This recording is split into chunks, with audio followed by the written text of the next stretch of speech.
Muy buenas y bienvenidos al Tanto, la tertulia semanal de The Objective. Pues bueno, ya saben, 4 años después de que Ketty Garat, de que este diario empezase a tirar de la manta sobre la salida, los porqués de la salida de José Luis Ábalos del gobierno de España, ya saben, los acontecimientos se han precipitado y han acabado finalmente con la entrada en prisión del que fuese todo para el gobierno y fuese todo para Pedro Sánchez, ministro del gobierno de España y, como decimos, mano derecha de Pedro Sánchez. También su asesor Koldo García Izaguirre ha entrado en prisión. El juez del Supremo les ha mandado a prisión provisional por la compra de mascarillas, un asunto que, como pueden imaginar, vamos a hablar con Ketty Garat y también con Fran Serrato, nuestro experto en tribunales, que ha estado siguiendo pues todo este proceso y estas vistillas que han finalizado con la entrada en prisión de Ábalos y de Koldo. Pero hay más asuntos, como la entrevista en exclusiva al excomisario Villarejo que ha hecho nuestra compañera Teresa Gómez, con la que enseguida vamos a hablar y que, ya saben, pues cuenta sobre las cloacas,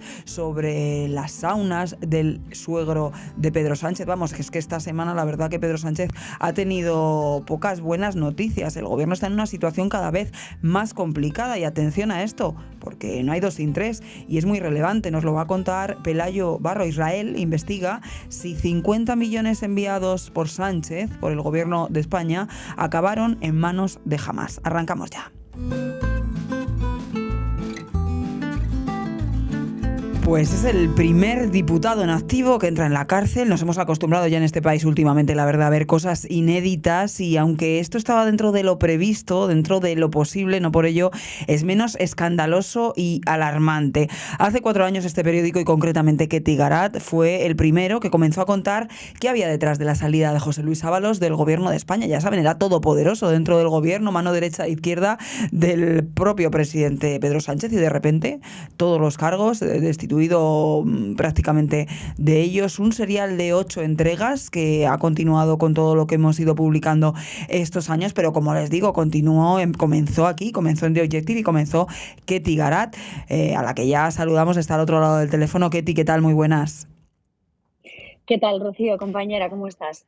¿Cómo estás tú, compañera? Porque 4 años después de esas noticias que supusieron todo un terremoto y que, bueno, pues muchos medios se dedicaron, lo recuerdo muy bien, a estar aquí a las puertas de nuestro periódico de The Objective, la verdad que Ujú. poniéndose más en el Así es. lado del otro, del que hoy está en la cárcel, de Ábalos, que está hoy por hoy en prisión, el primer diputado en activo en prisión, 4 años después. ¿Cómo has vivido esta decisión, Ketty?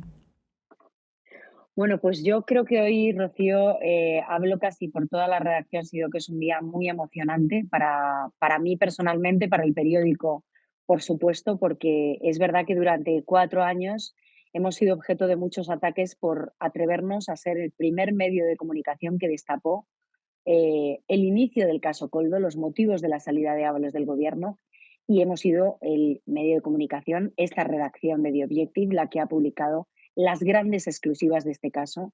Y por lo tanto, yo creo que hoy es un día en el que se hace justicia y en el que triunfa la verdad. Y la verdad la publicó The Objective hace 4 años. Yo creo que eso es muy emocionante.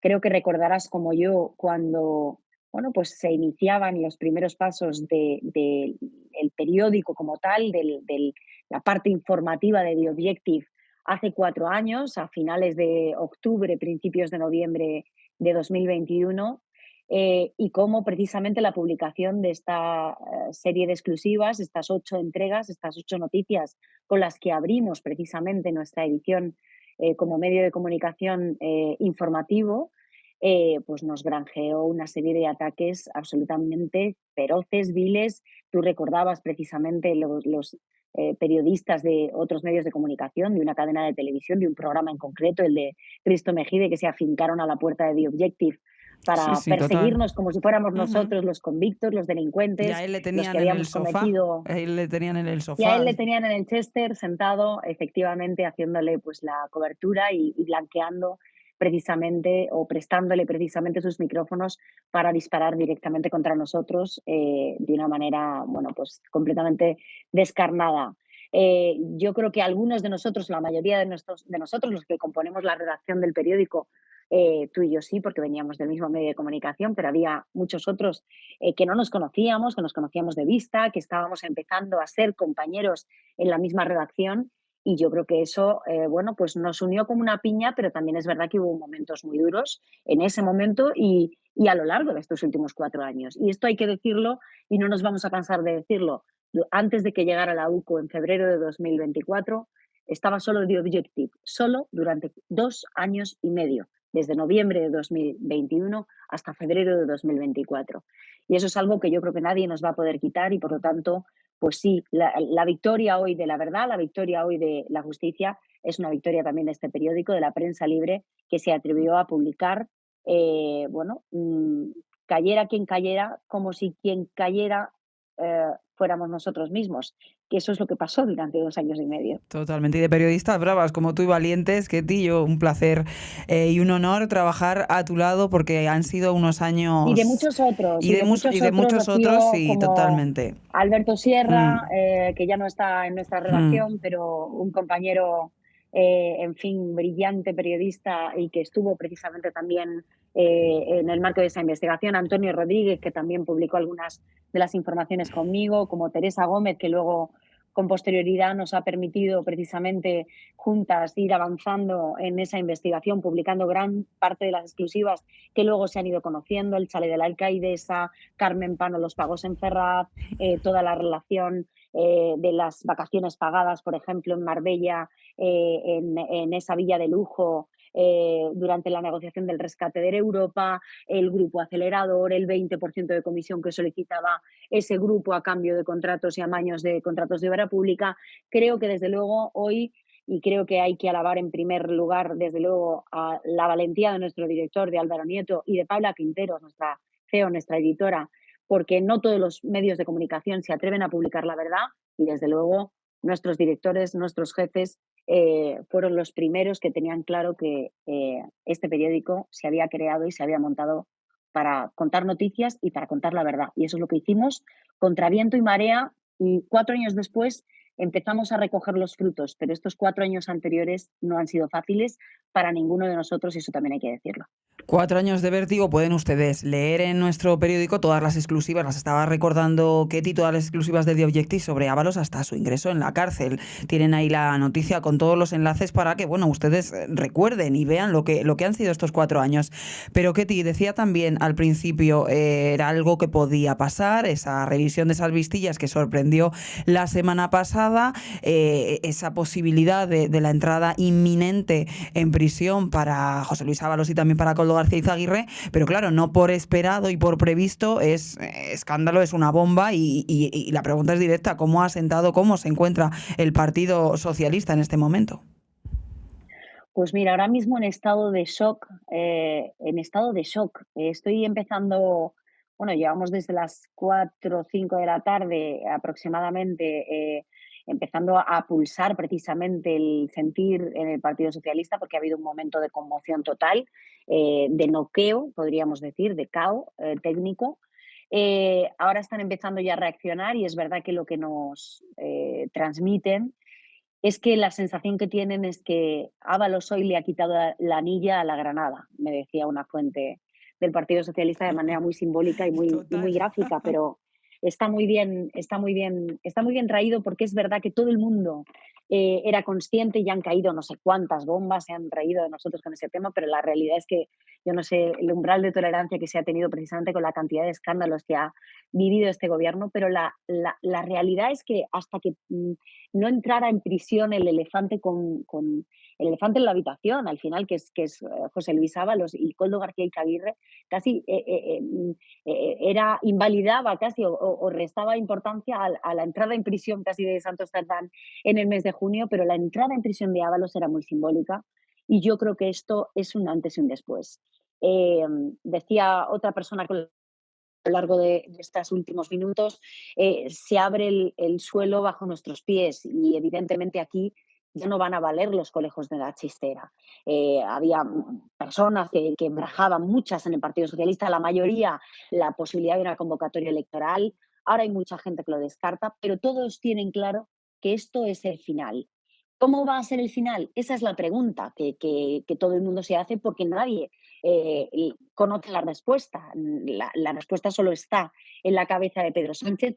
Todos esperan de Pedro Sánchez, por su propia naturaleza, que haga algo, pero no saben qué puede ser. Con lo cual, ahora mismo podríamos decir que el Partido Socialista y el Gobierno está expectante, en una sensación de fin de ciclo absoluta, con la constatación fehaciente de que estamos ante los estertores del sanchismo, pero a ver venir a su secretario general y presidente del gobierno, a ver cómo reacciona y qué es lo que hace, porque lo que todo el mundo tiene claro, y más en una jornada de triple conmoción, la entrada de Ábalos, la entrada de Koldo en prisión, pero también ese varapalo parlamentario indudable con la senda de El estabilidad del techo. techo de gasto, que no se puede continuar así. Y eso es lo que nos están transmitiendo en estos momentos, Rocío, sin ningún tipo de duda. Creo que es el sentir mayoritario ahora mismo, ya no solo en el Partido Socialista, sino en el propio Gobierno de España. Veremos a ver en qué cristaliza y cómo se aterriza precisamente este sentimiento en las próximas horas o en los próximos días. Con la vista puesta, dices al secretario general, a Pedro Sánchez, y a las decisiones que pueda tomar, o si vuelve o intenta sacar el enésimo conejo de la chistera, pero también con un ojo puesto, obviamente, en Soto del Real, por si finalmente Ábalos tira o no tira de la manta y qué hay debajo de la manta. Yo creo, fíjate, hoy publicamos Teresa Gómez y yo una noticia, yo creo que de mucha relevancia, porque va a anticipar los pasos, los movimientos que se van a producir en las próximas horas, que es básicamente esa noticia de que Koldo tiene guardados, atesora mensajes de Pedro Sánchez y de otras personas a las que apuntan directamente como responsables de este presunto entramado criminal, que son José Luis Rodríguez Zapatero y José Blanco, el expresidente del gobierno y el exministro del Partido Socialista. Y estos mensajes o este material que tiene guardado, básicamente lo que nos están diciendo es que tienen intención de ir dosificándolo y de ir mandándolo, que se lo han entregado a sus abogados, poniéndolo a buen recaudo para que, en el caso de que entraran en prisión, como así ha sido, vaya aflorando en los próximos días, no tanto de cara a un pacto con la Fiscalía que ya es extemporáneo, ya no tiene sentido y ya llegan tarde, porque ese pacto se tenía que haber producido en el minuto uno, como hizo Aldama, y precisamente por ello se le piden 7 años de prisión y no 24, como en el caso de Ábalos, o 20, como en el caso de Coldo García.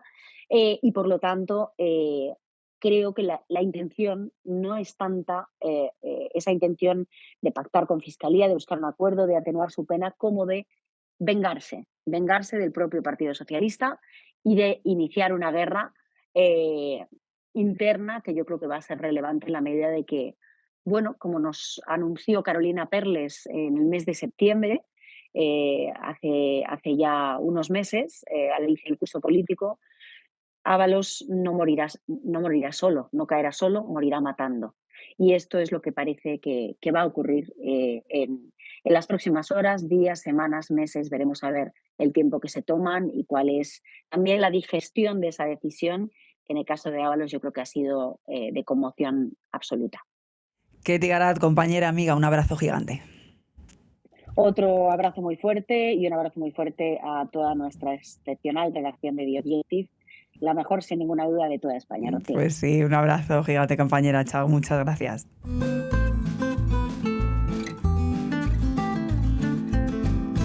Pues momento ya de saludar a nuestro experto en tribunales, a Fran Serrato, que bueno, pues ha seguido todo este caso, ha seguido estas vistillas durante horas, tanto de José Luis Ábalos como de Koldo García Izaguirre.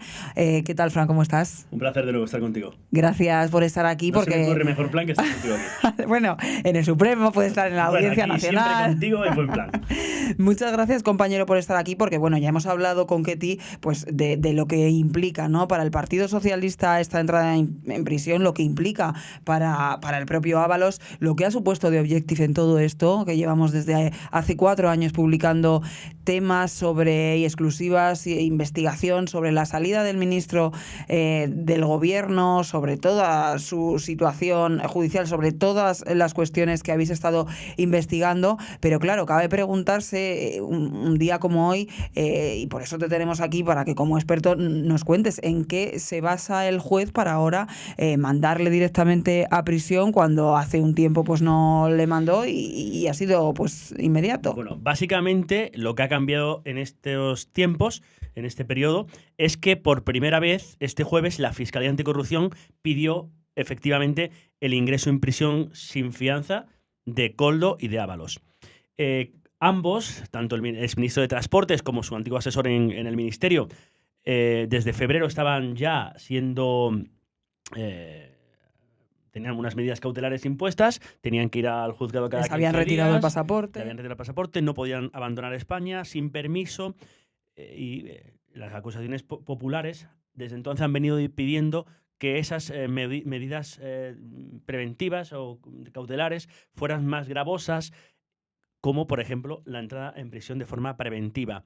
El Ministerio Fiscal, el fiscal anticorrupción, Alejandro Luzón, no lo había visto hasta ahora necesario, pero sí es verdad que cuando fueron citados tanto Ábalos como Koldo el pasado octubre al Supremo para declarar, ambos guardaron silencio y en ese auto que emitió el magistrado Leopoldo Puente sí aventuró o sí adelantó que, aunque en ese momento no se daban condiciones ni por el riesgo de fuga, era cierto que la proximidad del juicio, recordemos que cerró la instrucción el 3 de noviembre, pues parecía que acrecentaba el riesgo de fuga. Esto, unido a que, bueno, a las acusaciones populares y la Fiscalía han pedido, efectivamente, haya juicio oral y se pidan penas privativas enormes para ambos, pues ha hecho que el juez vea que precisamente sí puede haber ese riesgo de fuga. Los autos lo deja claro. Dice el magistrado Puente que en la instrucción, en la investigación, se ha podido observar que Ábalos habría podido recibir dinero en metálico durante años, que de hecho durante varios años, en su etapa como ministro, no necesitó retirar dinero del banco para vivir, y alude también a diferentes contactos internacionales, a que su hijo le ha prestado dinero con un origen en Latinoamérica, que podría tener propiedades en Latinoamérica, y bueno, ese cúmulo de cosas ha hecho activar el artículo 503 del Código Penal, que es el que restringe la libertad de los investigados. Ya están, Fran, en Soto del Real. Entiendo que ahora van a estar en esta prisión provisional hasta que se celebre el juicio. Bueno, eso es lo que se prevé. De hecho, el magistrado en su auto dice que se espera que el juicio sea en los próximos meses. Seguramente febrero o marzo ya puede celebrarse el juicio. En el Supremo va todo muy rápido. Por tanto, dice que, bueno, que si hay unos meses en preventiva, el daño va a ser limitado, y si existe una eventual sentencia condenatoria, pues el tiempo que pase en preventiva se le va a restar luego del montante final de años que se le pueda condenar. Hay que recordar aquí a la gente que nos escucha, a la gente que nos ve, que la Fiscalía Anticorrupción ha pedido 24 años de cárcel por 5 delitos diferentes para Ábalos, 19,5 para Koldo, al que llama su alter ego, la persona que habría predispuesto que se pudieran celebrar o se pudieran adjudicar esos contratos de mascarillas, porque recordemos que se están juzgando, se va a juzgar en la parte de las mascarillas, porque hay otra pieza separada todavía en investigación. Hidrocarburos. No, el hidrocarburo es otra cosa, porque el hidrocarburo está en la Audiencia Nacional, pero aquí hay una pieza separada de la principal, que es los amaños, los presuntos amaños de obra pública por los que podían haber cobrado también ciertas mordidas. Entonces, ahora solamente estas penas que pide la Fiscalía, 24 para Ábalos, 19,5 para Koldo, son por mascarillas. Y fíjate, las acusaciones populares van mucho más lejos y piden 30 años para cada uno de ellos.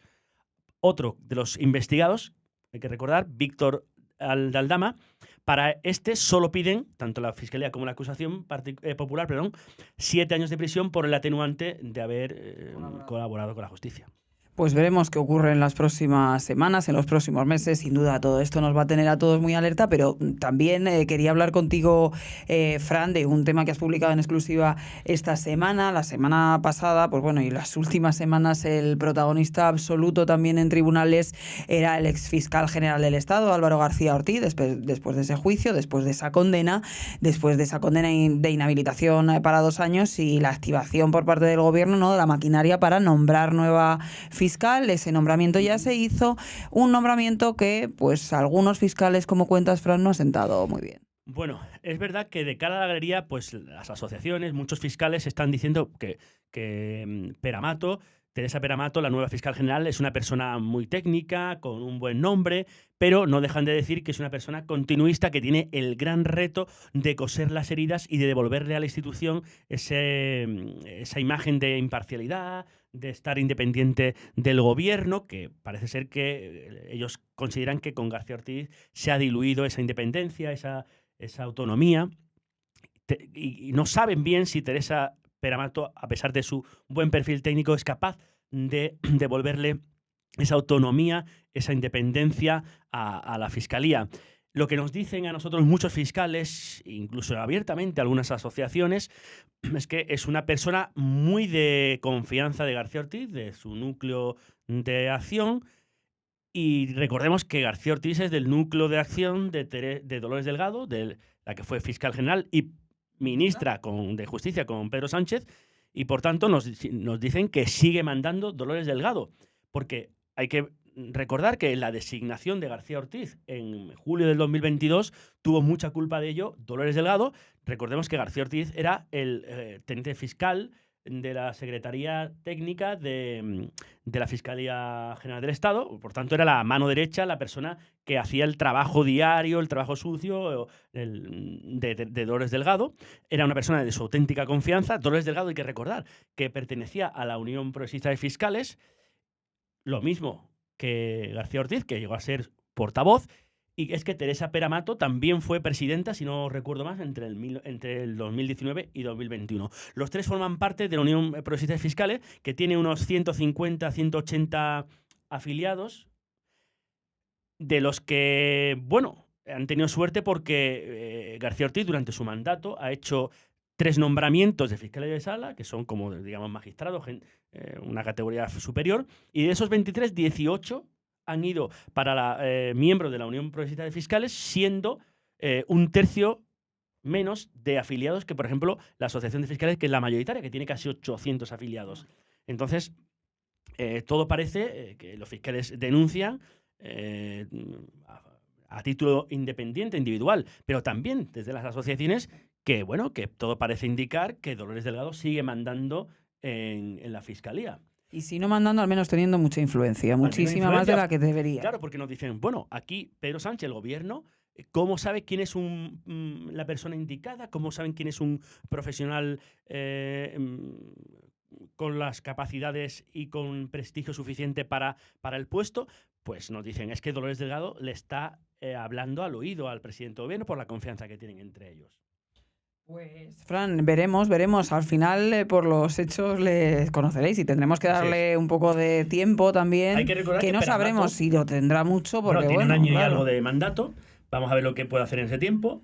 Lo que tiene que hacer, desde luego, lo que piden los fiscales es mostrar su autonomía respecto al gobierno y a sus predecesores, y lo tiene fácil, en el sentido de que, bueno, a ver lo que pide la Fiscalía en el caso de Begoña Gómez, en el caso del hermano de Pedro Sánchez. Muchas cuestiones. Bueno, hay cuestiones relevantes que ahí donde se va a mostrar la verdadera autonomía de esta persona, que recordemos que cuando era ministra Dolores Delgado, ella tuvo el primer gran ascenso, siendo fiscal general María José Segarra, y luego ya con Dolores Delgado, ya como sí fiscal general, también tuvo otro ascenso en la carrera, y fue la indicada para llevar el tema de violencia de género. Por tanto, los dos grandes ascensos, los grandes hitos en la carrera de Peramato se han producido con Dolores Delgado o bien al frente del Ministerio o bien al frente de la Fiscalía General del Estado. Por tanto, ahí es donde inciden los fiscales críticos, digamos. Veremos. ¿Sabes? Lo que yo creo que será al final un éxito que se podría responder a, oye, un buen mandato, pues que no la conociésemos tanto. Eso es fundamental. Básicamente porque a la mayoría de fiscales generales del Estado de este país, pues el común de los mortales, el mundo periodístico sí, pero bueno, al fin, más sobre todo haciendo tribunales. Pero los ciudadanos, tú preguntabas en el metro, o en el autobús o en el supermercado y no sabían el nombre del fiscal o de la fiscal general del Estado del momento, que es como debe ser. O sea, quiere decir que no tenían el protagonismo que ha tenido en este caso Álvaro García Ortiz por sus actuaciones. Pues parece que Álvaro García Ortiz ha sido el más mediático en el sentido porque ha sido el primero que ha sido imputado, que ha ido a juicio, que ha sido condenado y al final ha ocupado muchas aperturas de periódico, muchas noticias, muchas horas de televisión, muchas horas de radio y el nombre de García Ortiz ha estado hasta en la sopa.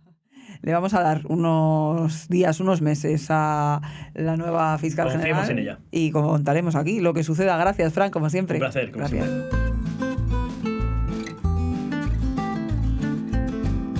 Teresa Gómez, ¿qué tal? Muy buenas. ¿Qué tal? Muy buenas, Rocío. Bueno, antes de empezar a hablar del tema que nos vas a contar tú hoy, que es esa exclusiva, esa entrevista en exclusiva al excomisario Villarejo, pues darte también, ¿no?, la enhorabuena. Hemos hablado con Ketty Garat, extensible a ti y a varios compañeros de este periódico que durante mucho tiempo lleváis contando información muy delicada, levantando todas las alfombras, investigando, y no es que sea una victoria para nadie que el exministro del Gobierno de España, un exministro del Gobierno de España, diputado en activo, entre en prisión, pero evidentemente con todo lo que este periódico ha tenido que soportar durante 4 años, cuando empezamos a publicar las cuestiones sobre la salida de Ábalos del Gobierno, pues días como hoy, después de todo el trabajo que lleváis haciendo, días como hoy pues dignifican esta profesión y bueno, hacen que uno sienta que merezca la pena, ¿no?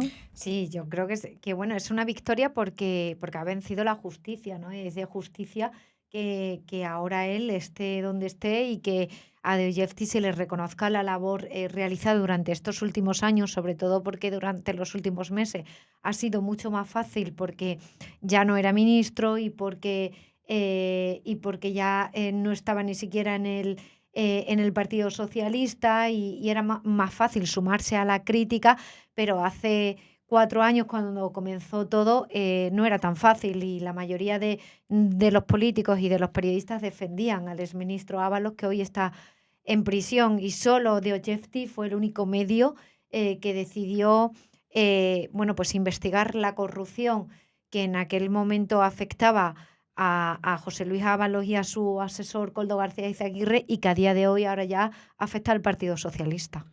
Y decía yo que bueno, que esto es otro tema aparte del que vamos a hablar, del excomisario Villarejo, pero bueno, evidentemente todo está relacionado porque todo es, pues esas cloacas, esas grabaciones. ¿Por qué vuelve a salir a la palestra? ¿Por qué decide hacer esta entrevista Villarejo en este momento? Pues muy sencillo, porque las cloacas del Partido Socialista, que son el empresario Pérez Dolcet y la fontanera Leire Díez, parten precisamente de los audios de Villarejo y de un material que estas personas llevaron a la sede del Partido Socialista y se lo entregaron a Antonio Hernando y a Santos Cerdán. Entonces, con especial relevancia de esos audios que presuntamente tanto interesaron al presidente del Gobierno, Pedro Sánchez, que son los audios que afectan a su suegro, a Sabiniano Gómez, y a las saunas que tenía su suegro y a la presunta prostitución que había dentro de esas saunas con menores.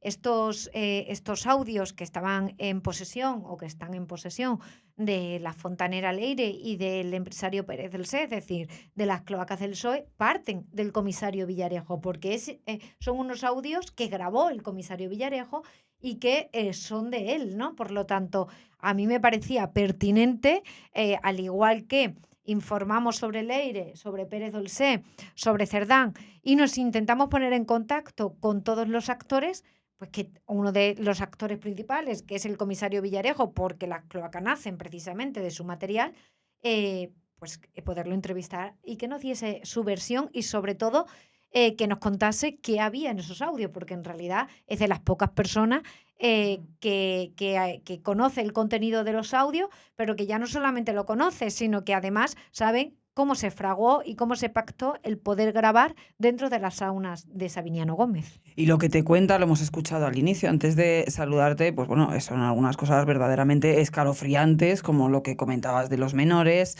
Hay grabaciones de menores en esas saunas, de menores marroquíes, creo Sí. también recordar, sobre Marroquí y todo. brasileño, que eso es una novedad, porque es cierto que varios trabajadores de las saunas sí que han contado que se prostituía a menores, pero el comisario Villarejo va más allá y nos da un dato que conocíamos hasta ahora, que era bueno, pues la nacionalidad de estos menores, que eran brasileños y marroquíes. Y también te cuenta, pues bueno, quiénes están grabados. Y están grabados, pues muchas personas, pero es que entre ellos también etarras, independentistas, hay de Sí, todo. parece curioso, ¿no? Porque hoy Sánchez está en el poder gracias precisamente a sus pactos con independentistas catalanes y vascos, ¿no? Pues su suegro, Sabiniano Gómez, contribuyó en el pasado. Me cuenta que las reuniones comenzaron en el año 2006 y que contribuyó del año 2006, me dicen que son las grabaciones, hasta el año 2015 aproximadamente, 15-16. Entonces, que actualmente mantengan en el poder precisamente las mismas personas a las que anteriormente su suegro grababa presuntamente manteniendo relaciones sexuales con menores, que por supuesto es un delito, y luego extorsionaban, parece cuanto menos curioso. Además también te cuenta otra cosa que es curiosa, es que ha trabajado más, te reconoce que ha trabajado más para el PSOE con el PSOE que con el Partido Popular. Sí, pero por una cuestión muy obvia, ¿no? O sea, Villarejo era un espía que trabajaba para el Estado, y lo cierto es que en democracia ha gobernado más el Partido Socialista que el Partido Popular. ¿Quiénes hacían uso de Villarejo cuando estaban en el poder? Pues los políticos que estaban gobernando en ese momento. Por lo tanto, él dice que le han hecho más encargo esos políticos del Partido Socialista cuando estaban en el gobierno que los del Partido Popular. Sin embargo, me parece muy curioso que tengamos una pieza separada, que es la Kitchen, que afecta al Partido Popular, de cómo se utilizó a Villarejo para espiar y para intentarle quitar información, material sensible al extesorero del Partido Popular, a Luis Bárcena, pero sin embargo, pese a haber trabajado más para el Partido Socialista, no encontremos ninguna pieza separada ni ningunos audios que afecten a miembros del Partido Socialista. Es curioso, como tantas cosas curiosas que estamos viendo. Y hay otra cuestión, ¿no?, relevante que te cuenta, y es sobre esos ingresos de Begoña Gómez, esa dificultad, ¿no?, para contar, para certificar de dónde vienen esos ingresos. Todo parte, ¿no?, de la investigación que le encargan sobre Pedro Sánchez. Sí, esto no solamente me lo cuenta, sino que nosotros tenemos el audio de que se grabó en el año 2016, de esa conversación donde efectivamente varios comisarios estaban hablando de la dificultad que iba a tener en ese momento Pedro Sánchez para meter en circulación el dinero que provenía de las saunas y que ganaba su mujer. Esto ya fue en el año 2016, cuando el comisario Villarejo todavía no había sido detenido y cuando ni mucho menos se conocía el tema de a qué se dedicaba el suegro de Sánchez. Entonces, eso sí que es relevante. Además, hay muchas veces que te preguntan, bueno, ¿y qué pruebas tiene el comisario Villarejo? Pues tiene esos audios, que algunos se han desencriptado, como este que digo, pero no se ha judicializado. Y tiene también, por supuesto, las famosas agendas de Villarejo, donde él indica en sus agendas con quién se ha reunido, y entre las reuniones aparece Sabiniano Gómez. Y claro, hay que tener en cuenta además la importancia de estos audios, es que ahora están siempre, se están cuestionando. En el último año, en los últimos años, se está cuestionando a veces también los audios que llegan por el tema de la inteligencia artificial y demás, pero es que en esa época esto no existía. O sea, son unos audios de total relevancia, y que además él te dice que pues de lo que hay grabado ha salido muy poquito, un 1%, ¿no? Sí, eso dice él, pero eso también lo dice el instructor, el juez Manuel García Castellón, en su libro. Es decir, que no solamente es el testimonio de Villarejo, que efectivamente ha salido solamente un 1%, se ha desencriptado la mitad de los audios, en torno al 40 y pico, y no se ha desencriptado la la otra mitad. O sea, ni siquiera sabemos qué hay en la otra ¿Y mitad. por qué? ¿Por qué no se ha desencriptado y por qué no se judicializa? Pues es una buena pregunta. ¿Por qué no se judicializa la parte que ya está desencriptada y solamente hay un 1% de todo el material? No te puedo dar una respuesta porque no lo sé. ¿Por qué no se ha desencriptado el resto? Pues supuestamente porque no han podido desencriptarlo. Lo cierto es que estos audios los tenía Asuntos Internos, la Policía Nacional, que es quien no ha podido desencriptar esos audios, y luego también fueron remitidos al Centro Criptológico del CNI. No sé por qué casualmente unos sí han podido desencriptarlos y otros no. Lo cierto es que no hay ninguno que afecte al Partido Socialista. Todo un misterio, como muchos que estamos teniendo últimamente en este país. Teresa, como siempre, muchas gracias. Muchísimas gracias. Y vamos ya con nuestro compañero Pelayo Barro. Pelayo, ¿qué tal? Muy buenas. Muy buenas, ¿qué tal, Rocío? Para que nos hables en esta ocasión, Pelayo, de una publicación en exclusiva que has tenido esta semana en The Objective, que has publicado en The Objective sobre Israel, que está investigando si 50 millones que han sido enviados por Sánchez, por el gobierno de España, acabaron, pues ¿dónde acabaron? Israel sospecha que podrían haber acabado en las manos de Hamás. Efectivamente, esa es la sospecha y la hipótesis que está trabajando la inteligencia de Israel. Bueno, pues fuentes israelíes nos relataban cómo en Palestina, la Autoridad Nacional Palestina, recordemos que es ese otro gobierno que opera desde Cisjordania, al margen de ese gobierno extraoficial de Hamás que controla Gaza, digamos. Pues esa Autoridad Nacional Palestina es la que recoge los fondos internacionales que le envía principalmente la Unión Europea, pues para el mantenimiento de las administraciones públicas en Palestina, para pagar sueldos de funcionarios y demás, pero también para pagar una serie de ayudas sociales que se distribuyen entre población, con pocos recursos, y lo que se sabe es que parte de esas ayudas acaban en manos de terroristas, tanto presos como las familias de terroristas que murieron cometiendo atentados. Esto es lo que Israel lleva tiempo denunciando como el pay for slay, es decir, el pago por asesinato. ¿Por qué? Porque es que la cuantía de esas ayudas depende de la gravedad del delito cometido, es decir, de los años de condena que se impongan a la persona o la gravedad de lo que haya cometido el mártir, digamos, ¿no? Entre comillas. ¿Qué quiere decir eso? Que cuanto más se mate, más dinero puede recibir esa persona o su familia.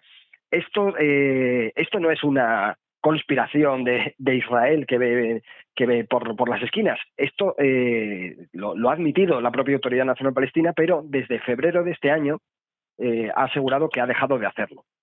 Bien, lo que nosotros aportamos en The Objective es un documento, una documentación a la que hemos tenido acceso, en la que se demostraría que se sigue pagando ese tipo de ayudas a terroristas y que además se paga con los fondos que está recibiendo por parte de algunos países europeos, a saber, España, Irlanda o Italia y Noruega. Entonces, estos países son los que están aportando fondos y parece que esos fondos son los que pueden estar llegando de manera irregular a personas vinculadas a Hamás.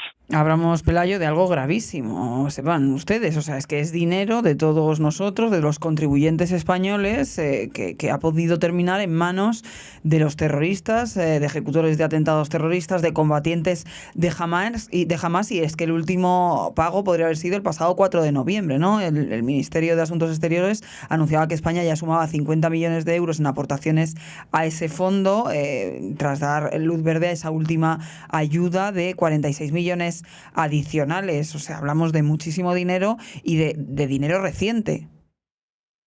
Muy reciente, mucho dinero y muy reciente, ¿no? Como bien dices. El problema es que Exteriores, yo me pongo en contacto con ellos y ellos me explican que, bueno, pues este tipo de ayuda se otorga, se da a Palestina, a la Autoridad Nacional Palestina, a través de un mecanismo que se llama Pegase. Entonces, este mecanismo, activo desde el año 2008, pues bueno, permite, vigilar el destino final del dinero, ¿no? Según Exteriores, esto es una garantía de que ese dinero no acaba en manos terroristas. Sin embargo, hay muchísimos ejemplos en estas últimas décadas, más últimamente, en los que se ha podido demostrar que bueno, pues fondos europeos han terminado en armas, han terminado en misiles y han terminado pues financiando todo tipo de barbaridades en Gaza y en otras zonas, ¿no? Me comentaba hace tiempo una persona de exteriores bastante crítica, muy vinculada a la cooperación internacional, que había estado unos años trabajando en expedientes precisamente en Gaza, ¿no? Pero eran ayudas que se otorgaban a través de ONGs, ¿no? Es decir, una ONG española canalizaba esa ayuda hacia Palestina para un proyecto concreto. Me hablaba, por ejemplo, de una fuente, ¿no? Una fuente que iba a pues dar agua a un barrio en Al-Yanus, allí en una población de Gaza. Y bueno, pues la fuente se construyó, todo fenomenal, fantástico. El problema es que un año más tarde, cuando fueron allí los inspectores a donde se había inaugurado la fuente, pues no había ni fuente ni había absolutamente nada. Lo que había es una factura que habían pagado y que no sabían absolutamente nada de dónde había ido el dinero. Y lo que sí que Pues había son efectivamente, túneles lo que para hay, esconder eso las es. armas en toda la zona de Gaza, que es que al final es, como dices, una cuestión que aquí la importancia que ha tenido el relato, cómo se han vendido las cosas de toda la ayuda humanitaria que con toda la buena fe, yo quiero entender, de todos los países durante años se ha estado enviando a la zona, pero que está claro que no ha llegado ni toda, pero vamos, toda obviamente no, pero es que probablemente ni la mitad, y ha ido pues a lo que ha ido. Sí, porque al final quien controla el terreno es quien controla el dinero y quien controla el terreno es Hamás. Entonces, como bien dices, esa inmensa red de túneles de algún sitio ha salido, ¿no? Eso es muy caro, elaborar una infraestructura semejante. Y bueno, y sobre todo ahora lo que se le abre un poco con cierto vértigo a las autoridades europeas es el tema de la reconstrucción de Gaza, porque claro, ahí va a haber una lluvia de millones, de miles de millones para reconstruir Gaza. Claro, ¿quién va a conducir esa reconstrucción? Porque si lo va a hacer jamás, podemos estar hasta ante un rearme total de este grupo terrorista, porque evidentemente no hay control de esos fondos que se les entrega. Claro, a un rearme 2.0, a una nueva construcción de túneles y a volver a empezar. O sea, es que esto hay que vigilarlo bien, pero claro, ya nos hemos olvidado, Pelayo, ¿no te da la sensación? Iba a ser Gaza el tema clave de los próximos meses, hasta el propio gobierno, pues bueno, decía que las encuestas le daba importancia, o sea, no parábamos de hablar de la situación. Se firmó este acuerdo de paz, este acuerdo no potenciado por Donald Trump, y ahora de repente toda la situación ha desaparecido de los medios, ha desaparecido de los políticos, que ya ni uno habla de esta situación, y menos mal que está The Objective, que estamos los periodistas de Objective como tú para contar, pues oye, otras cosas que están pasando dentro de todo este conflicto y que son graves y pueden ser graves para el gobierno de España, porque esta investigación de finalmente resolverse y si el gobierno de Israel y la inteligencia israelí finalmente concluye que ese dinero enviado por España ha acabado en las manos de Hamás, pues la situación para el gobierno de España podría ser más tensa, más preocupante para Sánchez. Recordemos todas las grabaciones, ¿no?, que tiene el gobierno israelí, el tema Pegasus. Hombre, Pegasus es un punto que aún sigue persiguiendo bastante a la figura del presidente Pedro Sánchez, ¿no? Porque hay que recordar que Pegasus es una herramienta que, pese a que no se sospecha que no fue Israel quien la utilizó contra el gobierno español, se sospecha más bien que un vecino bastante más cercano del sur. Pese a ello, es Israel quien diseña y quien vende la herramienta de Pegasus, ¿no?, a través de una empresa muy vinculada con los servicios de inteligencia israelíes, con el Mossad. Es decir, que Israel tendría acceso a todo eso, a esos 2,5 gigas que fueron extraídos de información, que fueron extraídos del teléfono móvil de Pedro Sánchez, y que a día de hoy ni sabemos lo que tiene, ni lo sabe la justicia, ni siquiera lo saben los servicios de inteligencia españoles, porque hay que recordar que el juez que investiga estos pinchazos de Pegasus le pidió al CNI que elaborara un informe sobre lo que se le había quitado a Pedro Sánchez de su teléfono, tanto a él como al ministro del Interior, como a la ministra de Defensa. Bien, el CNI respondió en un informe pericial de 2 folios en el que decía que no había manera humana de saber qué es lo que le habían quitado al presidente del gobierno. Es decir, pues efectivamente podemos estar ante la piedra de toque de un presidente que ya vemos que está absolutamente rodeado por todos los frentes. No, desde luego, Pelayo, no ha sido su semana. Llevamos varias complicadas, pero no ha sido su semana, lo estamos contando. Pues bueno, ya lo saben ustedes, esa entrada en prisión de Ábalos, del que fuese su ministro, su mano derecha y mano izquierda, porque lo era todo para él. Bueno, pues es que todas las noticias que tiene el presidente del gobierno y el gobierno en general han sido bastante negativas esta semana. Pelayo, compañero, como siempre, muchas gracias por esas claves. Gracias a vosotros. Chao. Gracias, un saludo. Y gracias también a todos ustedes. Ya saben, pueden escucharnos y encontrarnos en www.theobjective.com, en todas nuestras redes sociales y, como no, en su plataforma favorita de podcast. Un abrazo.